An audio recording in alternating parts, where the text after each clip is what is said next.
Welcome to the new channel and to our first battle report. It's my Blood Angels against Tyranids Crusher Stampede. The battle takes place at Cardbox City.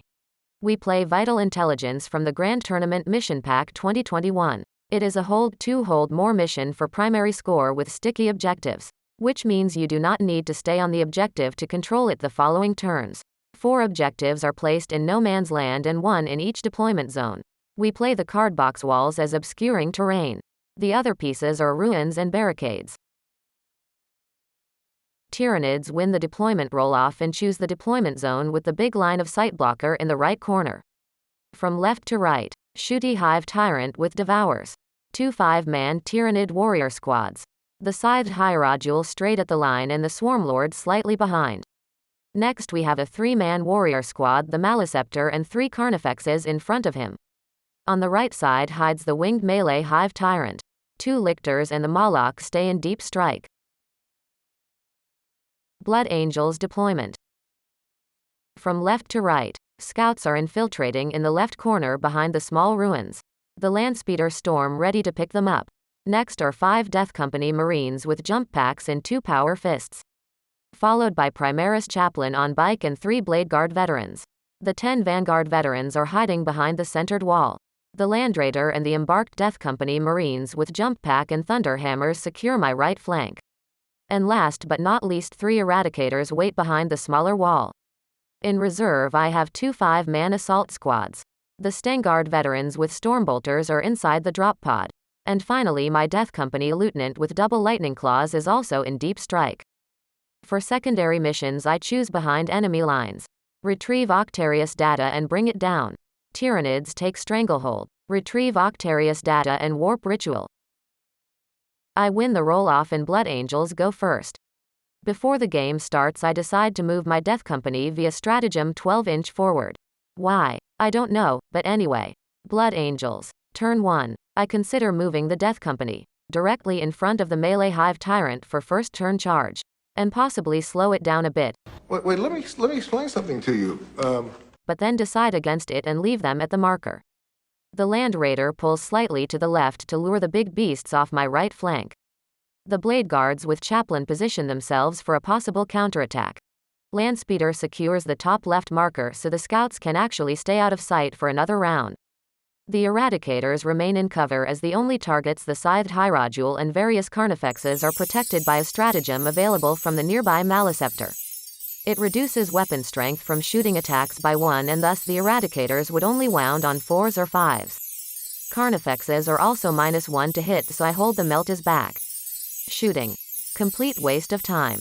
The Land Raider shoots at one of the Carnifexes but only inflicts 1 wound. That was my first turn. At the end of my turn I have my first Retrieve Octarius data. Tyranids turn 1. The bugs move forward to swarm the battlefield and take control of the middle objectives. It's just a bee. If you leave them alone, they won't bother you. They're into everything. The Shooty Carnifex and 2 warrior squads stay behind to screen the backfield. The melee Hive Tyrant flies towards the Death Company and the Scythed Hierodule moves towards the Land Raider.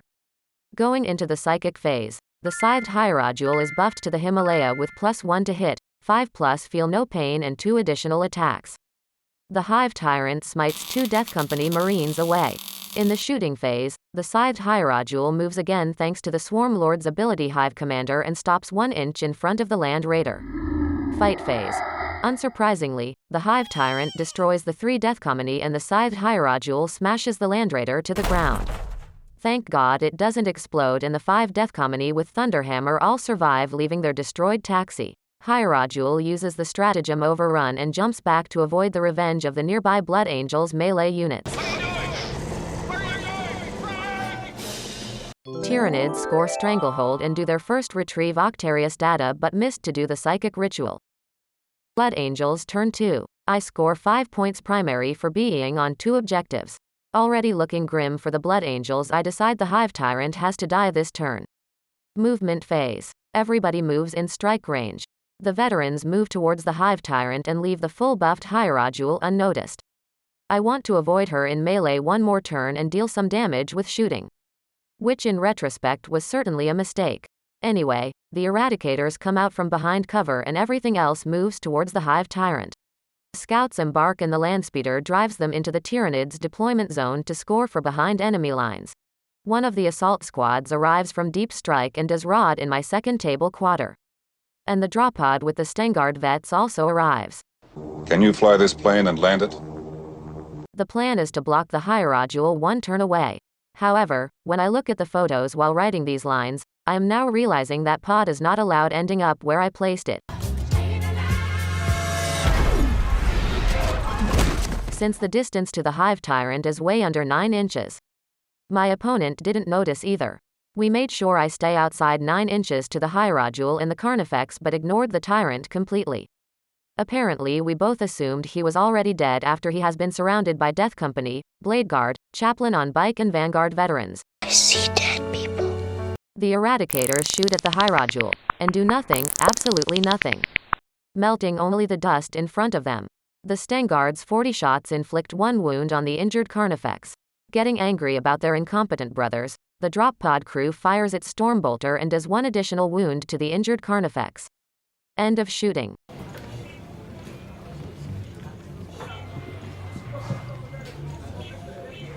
In close combat, the Carnifex is killed.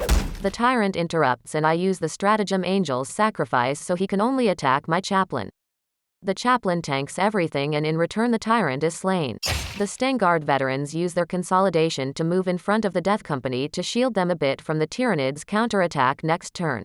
I have my second retrieve Octarius data, score 4 points for behind enemy lines, and 3 points for bring it down. Tyranids turn 2. Scoring 5 points primary, the swarm continues to enter the board. Maleceptor, the wounded Carnifex and hierodule run to my left flank, which becomes the hot spot of the battle.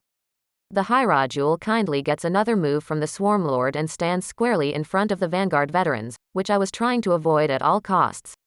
The hive tyrant with devours flies towards the Eradicators and smites one straight away. At the top right corner a squad of Tyranid warriors runs towards the available objective. The Swarmlord stays in the middle to perform the psychic action. And from the underground, a Marlik digs right into the middle of the Blood Angel's lines to deal mortal wounds. Despite the stratagem buff, the damage remains manageable and only a couple of mortal wounds sprinkle across my units. One more Death Company Marine with a hammer dies from shooting. Wait, there are also 2 lictors sneaking in from deep strike, one of them doing retrieve Octarius data this turn. Close combat is where the fun begins. Thank God the Marlik is not allowed to charge after arriving with his special deep strike ability, but the Maleceptor and 1 Carnifex charge into my Stengard who are successful blocking the 3 remaining Death Company with hammers.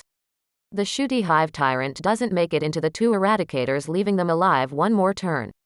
The hierodule charges into my Vanguard veterans and uses a new Stampede stratagem which lets her roll a number of dice equal to her remaining wounds and every 3+ causes a mortal wound. Thank God it is capped to 6 mortal wounds total. But with 18 dice he gets the 6 mortal wounds easily, resulting in 3 dead Vanguard veterans before the real combat even started.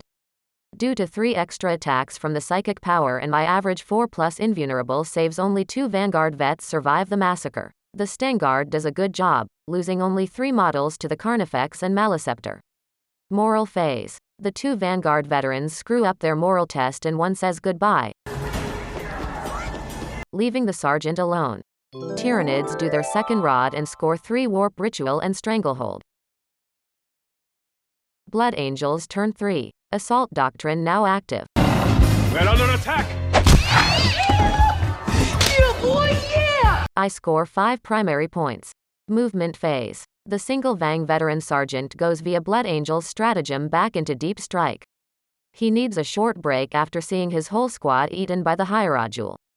The Death Company lieutenant arrives from deep strike to support his brothers. On the forgotten right side comes the 2nd assault squad down to retrieve Octarius data. Shooting. I do chip damage to the Moloch with bolter shots, but more important, the 2 Eradicator finally do some melting action with 1 shot coming through. They are in melter range and I roll a 6 for damage, so 8 total. And the hierodule has 10 wounds left. That's what I need. How easy the world can be. Fight phase. Death Company and Assault Squad charge the Moloch and destroy it. Chaplain and Blade Guard make it into the hierodule, but unfortunately the Death Company lieutenant misses his charge by 1 inch, which is big. 'Cause he has a lot of attacks.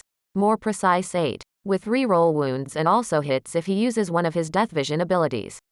The Hierodule interrupts for 2 command points and I use Angel Sacrifice one more time so she only can target my chaplain. He saves it all. No single wound, using his once per game 3++ from Armor Indomitus and his save reroll from his Warlord trait Gift of Foresight. I'm gonna fuck you up.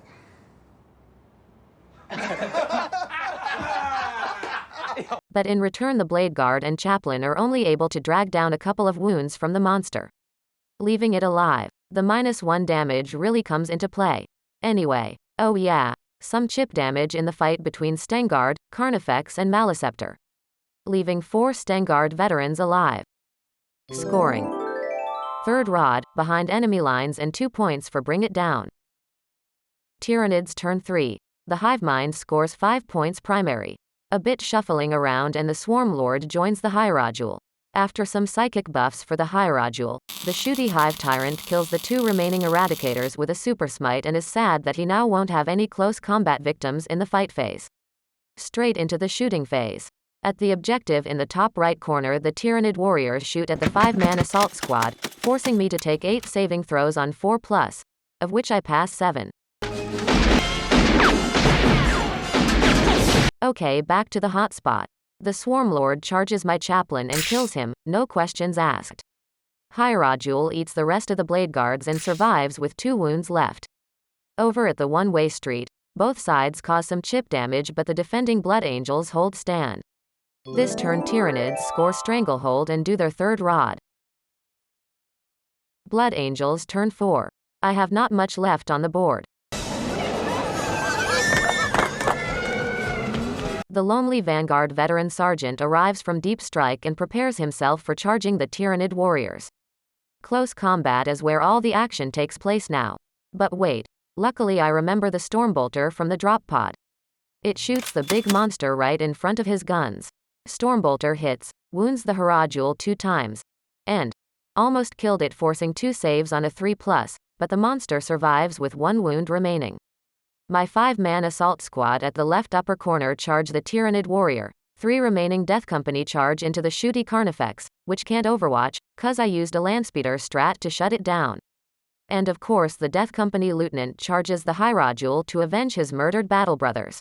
The Hierodule finally dies.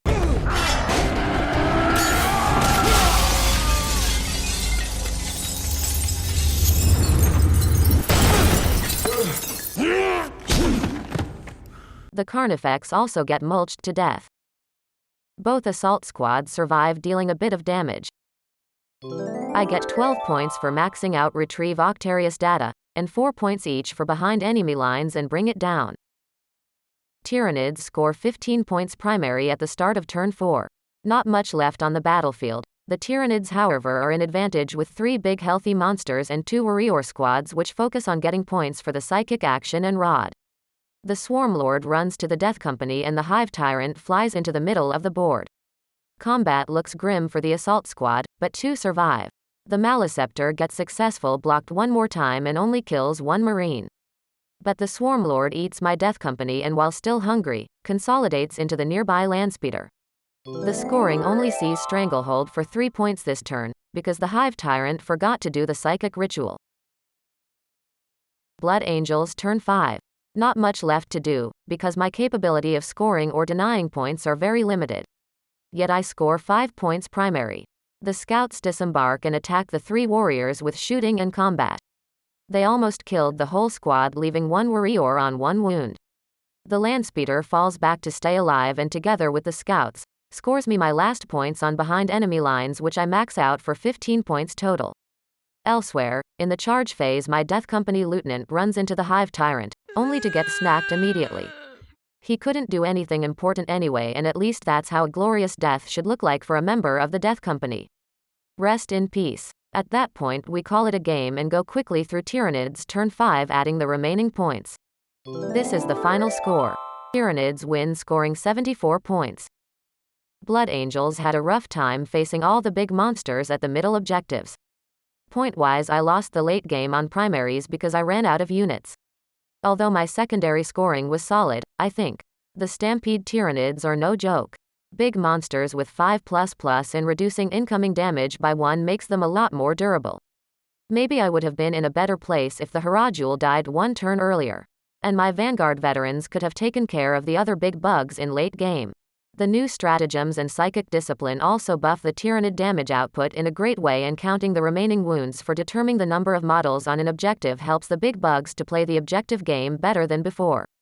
All in all, it was fun to play against this tough monster list. I hope you liked the report.